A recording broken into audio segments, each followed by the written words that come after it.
having the ability to eliminate waste, eliminate risk, and be more effective in this omni-channel strategy is critical for dealers who want to get incremental market share. And that's the key thing, Jason. It's not just about selling the customers that we already have. It's about bringing new ones in who are spending time in places where we're not necessarily looking. Welcome to Modern Automotive Marketing, the podcast where data meets strategy and dealerships turn insight into action.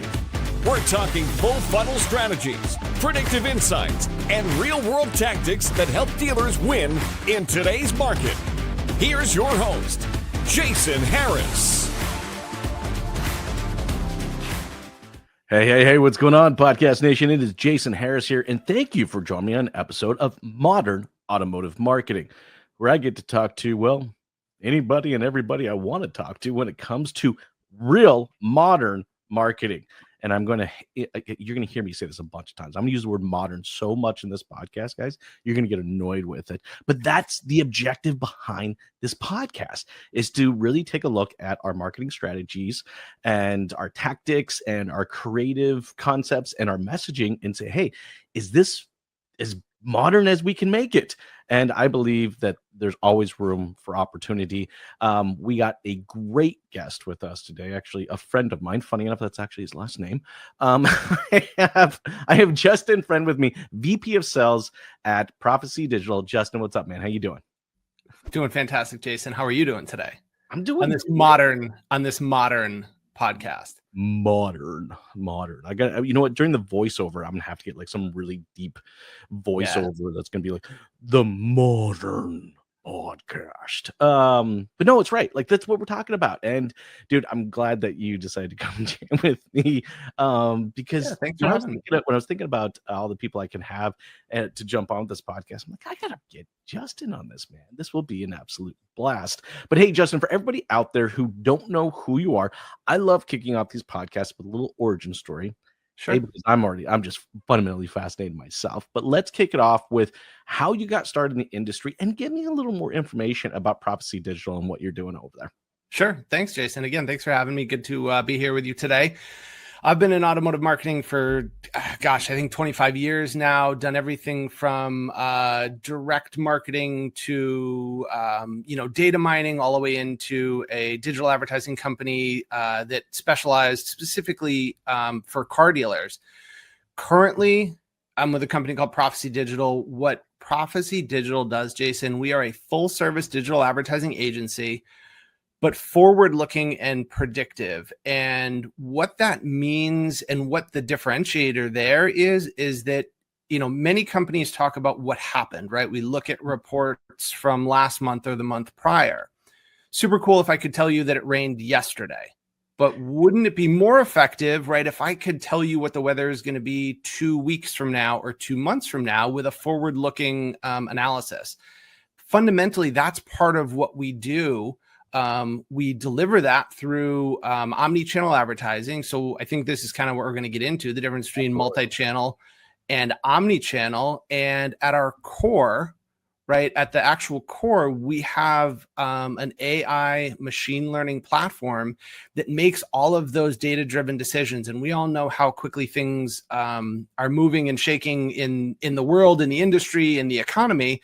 And so our system is able to take all of those external factors into consideration and really truly make recommendations from a budget perspective, from a channel perspective, from a strategy perspective. The last piece, Jason, and I hope I didn't go too long on this, was just like incredible creative, right? Making sure that we have this exceptional creative delivered to consumers and that it's done in a timely fashion. So I'm super excited. I've been with the team here at Prophecy for 90 days at this point, and it's been just an exceptional journey in the first 90 days. And like, we're doing some really, really cool things. And again, happy to be here to talk to you today.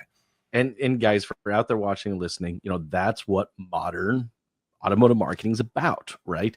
Is, looking at the strategies of the past, looking at new tactics and ways that we can simply improve them. And I think Prophecy Digital is doing a great job of that. So I'm glad, Justin, you can come on today's show. Now, let's talk a little bit about today's show, because I love this topic, right?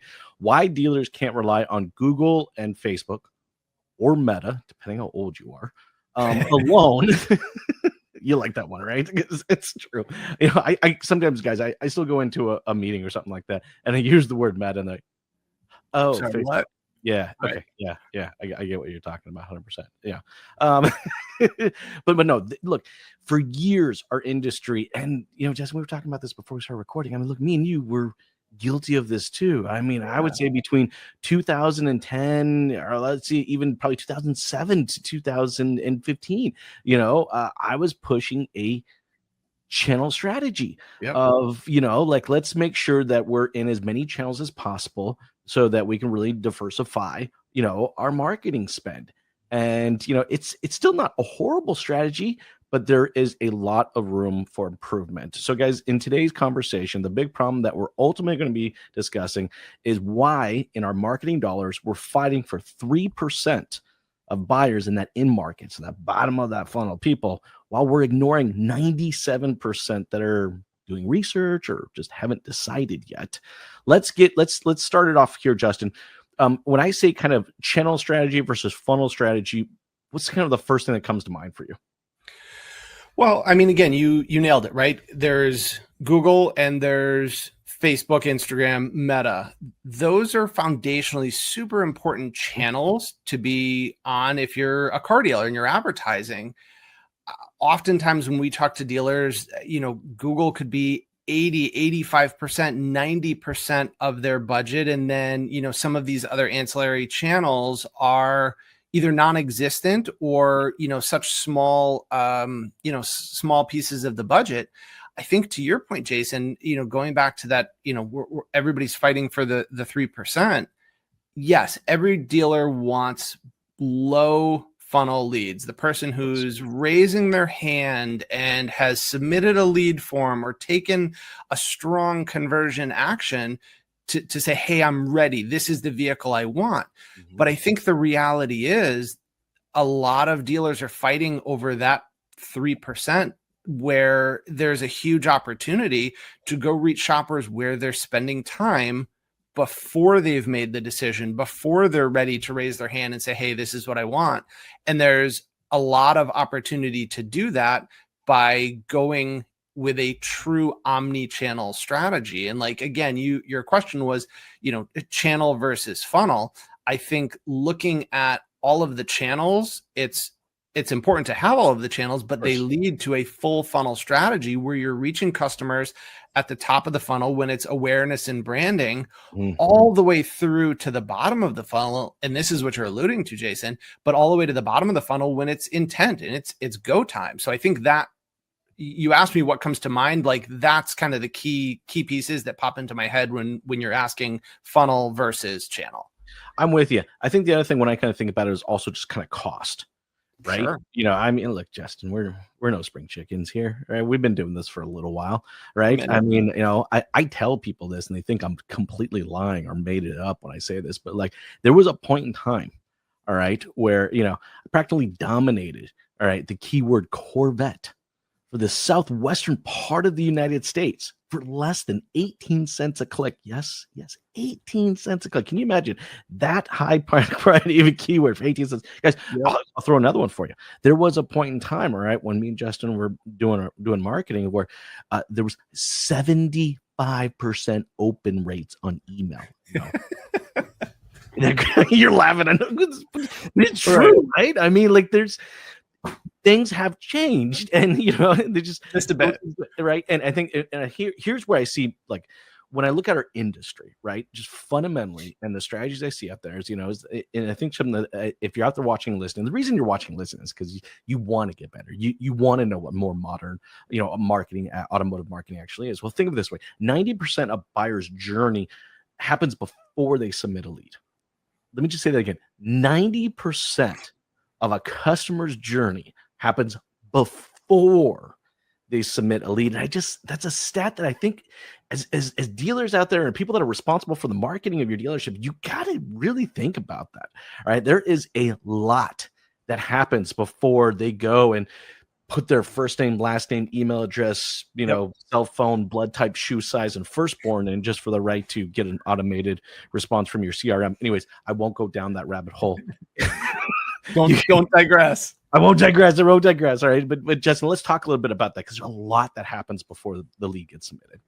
Well, yeah, that's exactly it, right? Like, people are trying to get educated. People are learning about a brand. People are learning about a dealership. Then they're going to learn about the model that they need, and they want to know all of the features. And the reality is, all of this education, all of this research is taking place online. We know that video is a huge, huge component. 70% of consumers want to be, communicated with via video. So think about the channels, right, that support video. Most of them do, but if you're going to reach a shopper on Amazon, because they're in that 90%, they're in the top, they haven't raised their hand yet and said, hey, I want the white one. Is it still in stock? Think about what that shopper is doing. They're, watching a show, streaming on, Amazon. They're scrolling Instagram or TikTok. They're potentially buying something on Amazon. Like, there's all of these opportunities to reach shoppers in that 90% bucket, Jason, right? The people who are doing research and the people are still trying to get educated before they get down to, they know the year, make, model, color of the vehicle that they're looking for. And look, that's required. I mean, kind of think about this, right? I mean, Justin, when I first started selling cars, I was working for a GM dealership, right? I mean, look, we had a GM car that was pretty much mass produced and then slapped on with 6 different logos. All right. Same car. All right, maybe slightly different headlights and maybe different rear tail lights, but it's the same bloody car. It's just 6 different ways. That's not the case anymore, right? Right. These cars, I mean, I remember when, a refresh, you get like a mid-cycle refresh would be like every 4 years. Right now, every 4 years, we're getting brand new models. Yep. And, not only that, but the technology is insane. I mean, I think about like, I mean, even just within a 5-year period, guys, go out there and look at like, I don't know, Hyundai Elantra 5 years ago, and then look at one today. Someone took a plasma's big LCD screen, slapped it in the middle of it, and stuck an Xbox in it, right? I mean, just, and not only that, then you got EVs.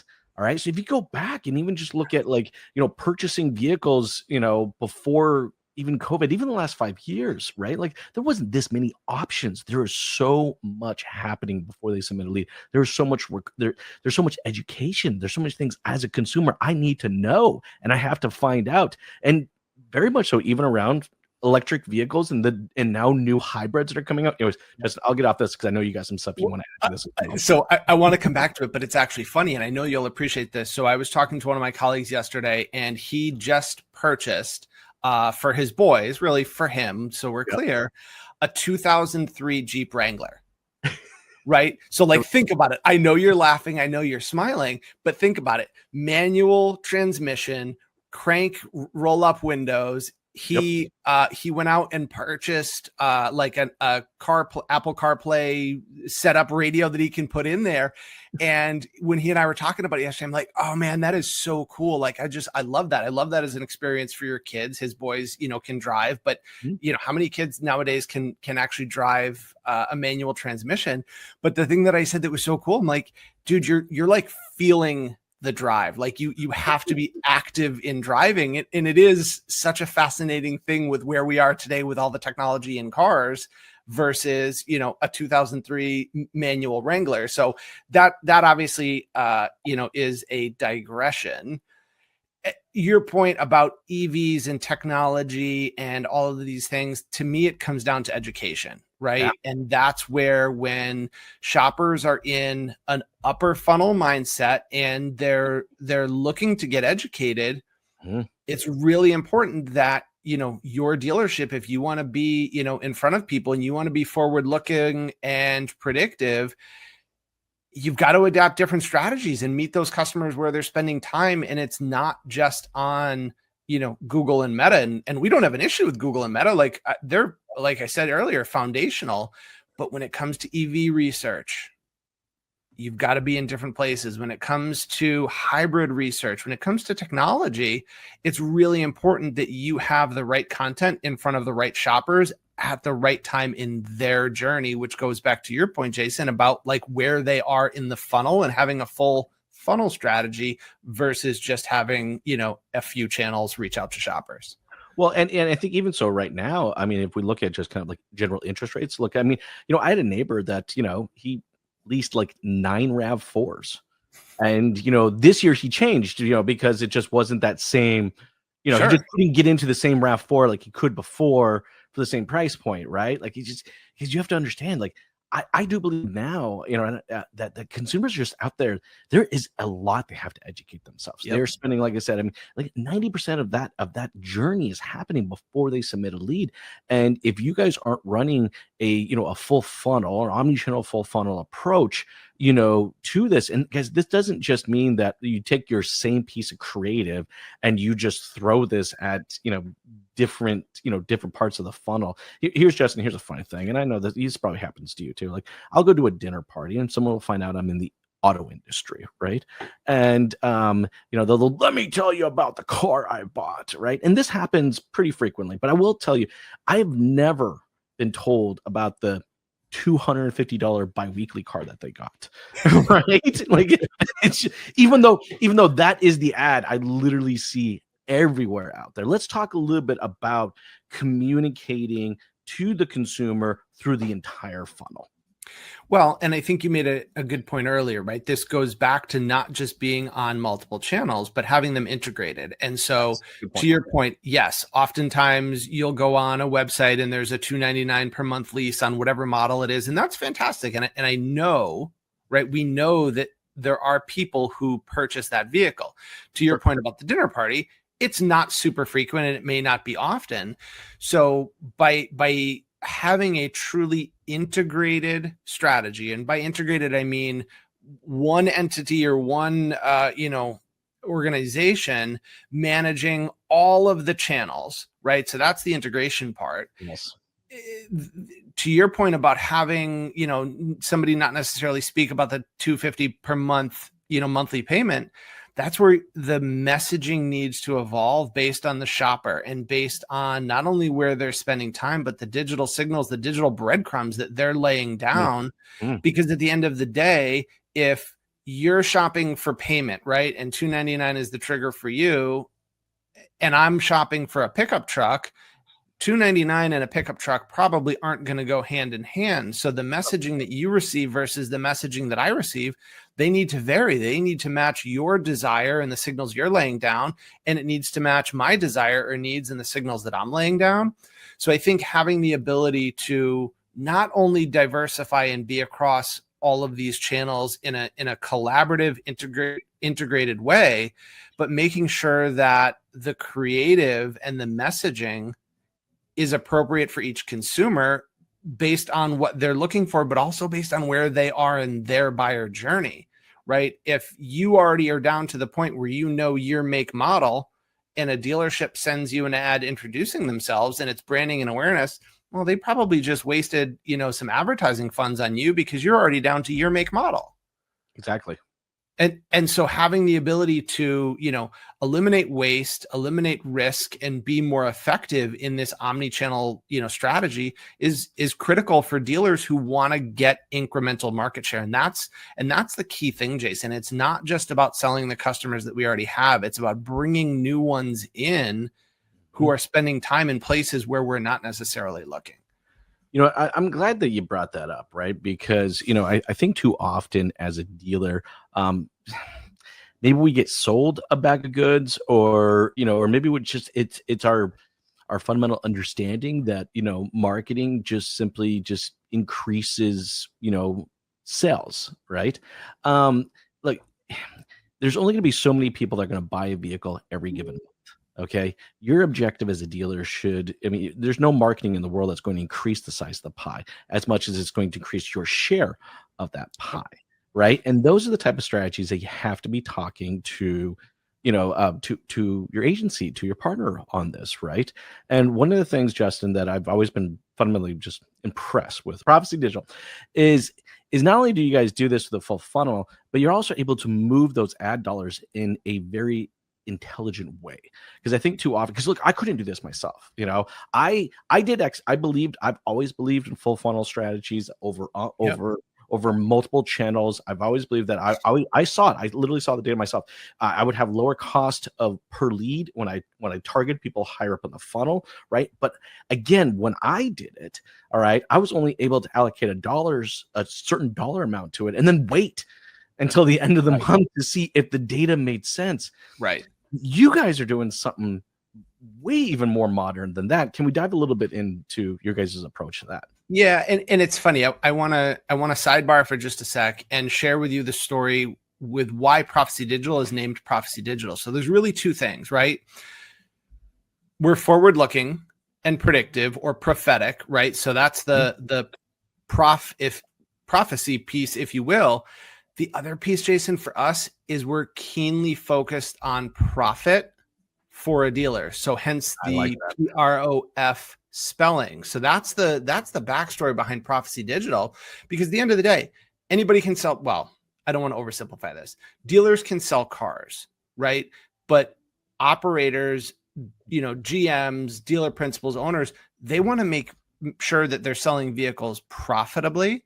Of course. So not only are we forward looking, but we're also keenly focused for dealers on profitability. What you asked as far as the shifts, that is fundamentally part of what our system does. It gives our team the ability to see trends in, the market. So we know that if customers are shifting from an upper funnel, right, they're doing research, we're going to see when that peak, if you will, starts to shift, and we're going to be able to know exactly when vehicles are going to start to be, sold. We've had conversations with some of our partners, Jason, about, hey, it's the 20th of the month. We're not seeing as many customers in the front door. We can go in and look at our tools and say, hey, listen, hold on.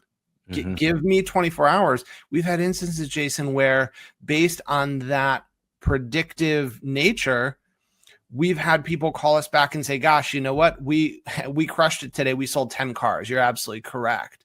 So part of what we have the ability to do is look at that shift in the data and make sure that the recommendations are happening in virtual real time or pretty darn close to real time. We run our media modeling mix every 24 hours. So that gives us the ability to shift funds from, Amazon to Google or TikTok or wherever the case may be, and do it effectively. You mentioned earlier the cost.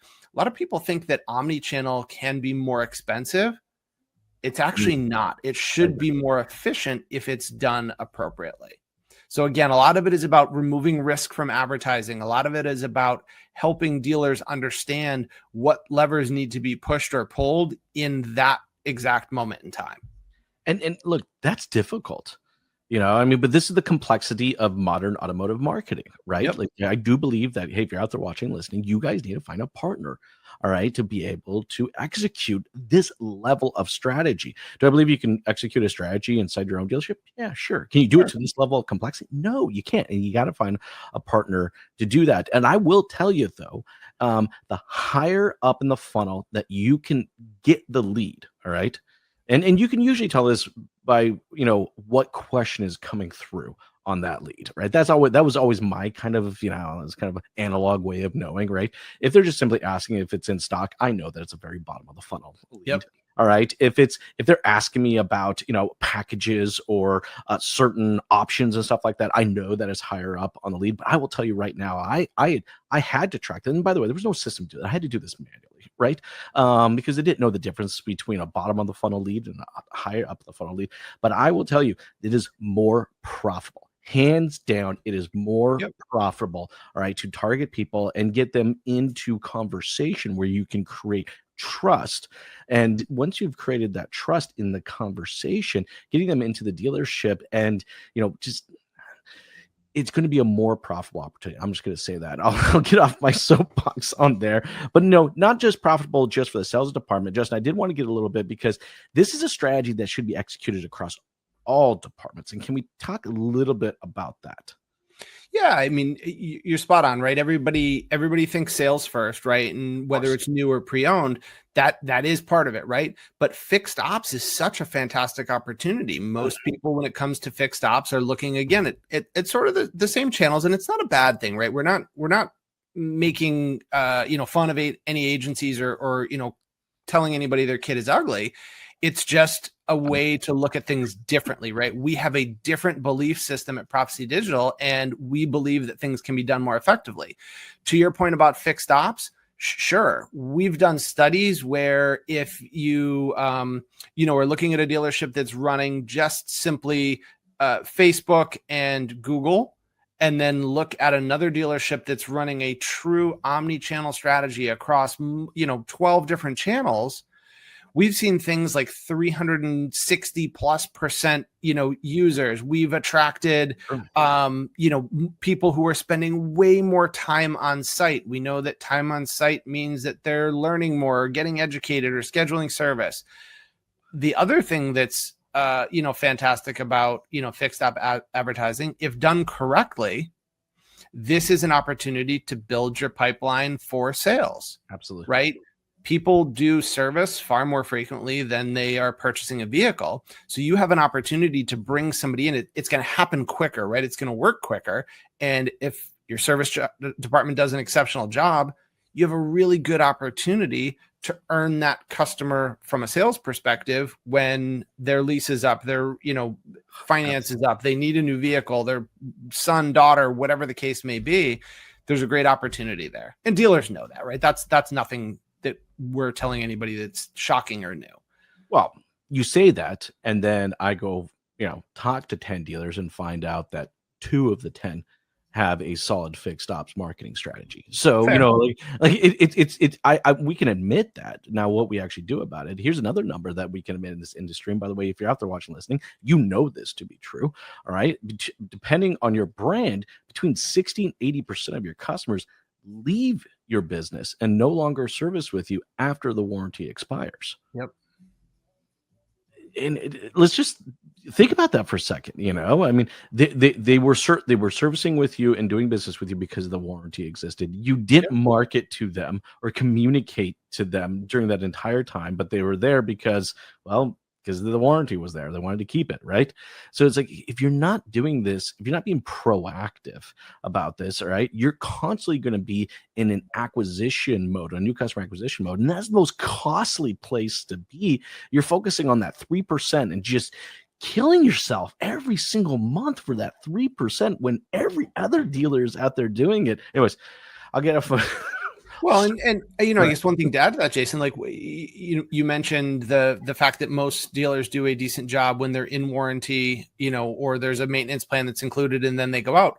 Our strategy, our recommendation, right? And I don't know if this is giving away a little bit of secret sauce, but so be it. If you're listening, good on you. Our strategy is to go after 2 years and out for the core services, oil changes, brakes, tire rotation, standard maintenance, because those are going to be the opportunities to increase customer pay, right? And get them back in the shop and then start that cycle all over again. So that's kind of our core philosophy when it comes to getting a dealer started from a fixed ops perspective. Well, look, and I think for everybody out there watching and listening, you have to do this. And all right, and I'll tell you right now, if unless you're a Subaru dealership, okay, because if you're a Subaru dealership, you can just go ahead and ignore this message altogether, right? Because you have no problem whatsoever with loyalty and getting people to come back and buy another Subaru from you. Mind-boggling. Or Tesla. Anyways, but for the rest of us, all right, out there, leasing used to be that golden ticket for us, right? And just, if you were at, 50, 60% or plus, sometimes even higher than that, lease penetration, right? You knew that business was coming back and you knew you were able to kind of feed that bucket again. Guys, let's face it, that's been gone for the last 5 years, right? Yeah. So like, you have to find that business inside your service department, and you need to find a partner, all right, that understands a full funnel approach, but not only just a full funnel approach, but also a multi departmental So you got to have all your departments covered, and you need to have a full funnel. Wouldn't you say, Justin? Yeah, I mean, cover every profit center in your dealership, right? That's the bottom line. If you're effectively reaching out to consumers, targeting all of the profit centers, so sales, new pre-owned, CPO, vehicle acquisition, service, parts, if you have an effective strategy and you're reaching out to consumers with cohesive messaging for every one of those profit centers across all stages of the funnel, you're going to have a far more effective and far more efficient marketing strategy that's ultimately just going to make your dealership, sell more vehicles, service more vehicles, but at the end of the day, be more profitable. It's funny. I'm actually kind of really glad that you also brought up parts. Because talk about another profit center that there's some dealers out there that just don't understand. I have a friend of mine who's out in California, has a BMW dealership who does 3.2 million, right, a year in customer pay, over the counter parts sales. And I'm going to say parts, but really what I'm saying is accessories. Sure. And this guy sells everything. I can't, if I told you how many tens of thousands of dollars worth of BMW hats he sells, you would be blown away, right? But the data is there. All right. These people that have bought hats from him, jackets from him, all kinds of different accessories from him. Guess what happens in 4 or 5 years? They buy cars from them. That's it. They service with him, right? He's invested a substantial, he probably spends more money on a parts and accessory ad spend than I think anybody I know. And he sees the results, but he sees how that results also feeds the rest of his departments, because you have to be looking at all profit. Like Justin was saying, you have to look at all profit centers. Hey, Justin, I know we're getting towards the tail end of our conversation, and I'm so glad we actually get to do a few of these, because like we could easily continue on this. But any final thoughts real quick for everybody out there watching? Man, final thoughts, Jason. I think if there's one thing, just like if you're just looking at customers in the bottom of the funnel, you're probably already late. Like, you're going to not necessarily win the game over the next 12 months. I think the dealers that focus on a true full funnel strategy, reaching shoppers where they're spending time, reaching shoppers that they aren't currently communicating with, those are going to be the dealers that are able to win effectively over the next 12 months. 100% well said. And guys, that's fundamentally why, you can't rely on just Google and Facebook or Meta, depending on how old you are, alone, right, to do the job. I'm not saying that the channels are bad. Definitely need to be channels, but you need to, like Justin was saying, need to approach them for a full funnel perspective. If you're going to be participating in modern automotive marketing, all right, that is how you have to do it, and I'll call you out on it. Don't get me wrong. If you are more than welcome to send me, you guys are more than, and I get this sometimes. I do. I love this on LinkedIn. People literally send me, like their last month's spend in analytics and reports, and they're like, "What do you think?" And usually the first thing I'll call out on them was, this doesn't look full funnel on this, where it's only focusing on the 3%. Guys, if you're looking to really capitalize on what you're spending and build your business, you got to look at all departments. You can't just focus on the 3%. All right. So much research has happened. Just look at the cars, guys. We talked about this earlier.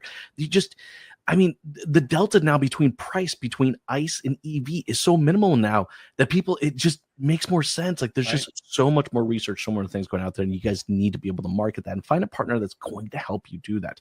All right. If your current partner doesn't have a full funnel strategy, you push back on them. And if they don't, well, guess what? I know a guy. Hey, it's always good to know a guy. I would know a guy, right? All right. Now you guys know a guy. But hey, real quick before I leave, for everybody out there who's watching and listening, who would maybe like to continue some parts of the conversation, because I don't think we necessarily covered everything today. What's a great way to connect with you and maybe continue some parts of this conversation? Yeah, sure. And I'm sure you'll drop all the contact info in the show notes, but company website is prophecydigital.com. It's PROFICY digital.com. You can reach me at justin.friend@prophecydigital.com, or you can find me on LinkedIn, and I'd be happy to connect. Awesome. Hey, for everybody out there watching, listening, we appreciate you. Thank you so much for taking the time to watch today's episode. I'm really excited to continue to do these episodes. I am on a mission, all right, to help dealers find their modern automotive marketing strategies. And I know, Justin, you're going to help me with this mission for a while. So this is great. Hey, one of the biggest compliments you can give myself or Justin in creating content like this is to share the show. And honestly, it's the biggest compliment you can ever give a content creator is to share the show. All right. If you have a manager or a colleague or a friend that needs to see some part of today's conversation, it means so much to us as content creators if you share the show. Justin, again, thank you so much for your time, and everybody out there watching, listening. I'll see you next time. Good to see you. Thanks. Thanks for tuning in to Modern Automotive Marketing, where modern marketing meets measurable results. From predictive insights to creative that actually converts, we're here to turn insight into action. Make sure to follow the show, share it with your team, and we'll see you in the next episode.